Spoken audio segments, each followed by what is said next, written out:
Assalamualaikum warahmatullahi wabarakatuh. Perkenalkan, nama saya Nur Indah Permatasari, NIM C 012132, kelas manajemen D. Nah, di sini saya akan menjelaskan materi saya, yaitu teori biaya modal. Biaya modal adalah biaya real yang harus dikeluarkan oleh perusahaan untuk memperoleh dana baik dari hutang, saham preferen, saham biasa maupun laba ditahan untuk mendanai suatu investasi atau operasi perusahaan. Adapun faktor-faktor yang menentukan biaya modal, yang pertama itu keadaan umum perekonomian. Nah, maksudnya di sini faktor ini menentukan tingkat bebas resiko atau tingkat hasil tanpa resiko. Yang kedua, daya jual saham suatu perusahaan. Maksudnya, jika daya jual saham meningkat, tingkat hasil minimum para investor akan turun dan biaya modal perusahaan akan rendah. Yang ketiga, keputusan-keputusan operasi dan pembiayaan yang dibuat manajemen.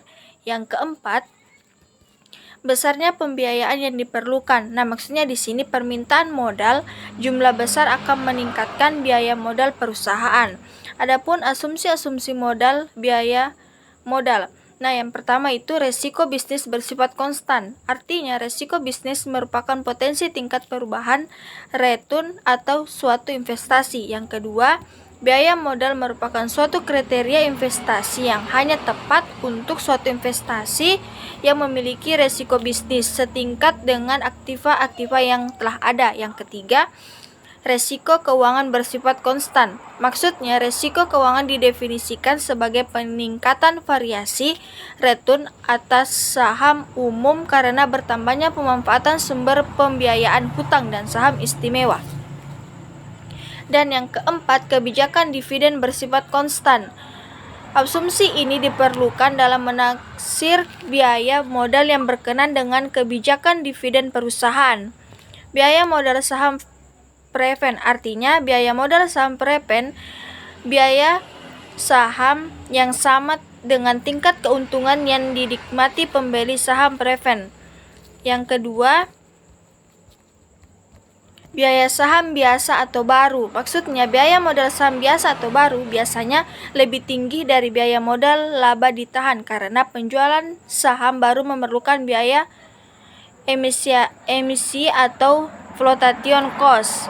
Nah, biaya ditahan ini maksudnya adalah tingkat keuntungan disyaratkan investor pada saham biasa perusahaan yang bersangkutan. Nah, yang terakhir itu marginal. Marginal kapital adalah biaya memperoleh rupiah tambahan sebagai modal baru. Pada umumnya, marginal cost of capital akan meningkat sejalan dengan meningkatnya penggunaan modal. Pada umumnya, perusahaan akan menggunakan laba ditahan untuk menambah modal baru. Dengan demikian, diperlukan suatu titik di mana kebutuhan modal sendiri harus dipenuhi dengan penjualan saham biasa terbaru. Titik di mana marginal cost of capital naik sering disebut break point. Mungkin itu sedikit penjelasan dari saya. Saya ucapkan terima kasih. Wassalamualaikum warahmatullahi wabarakatuh.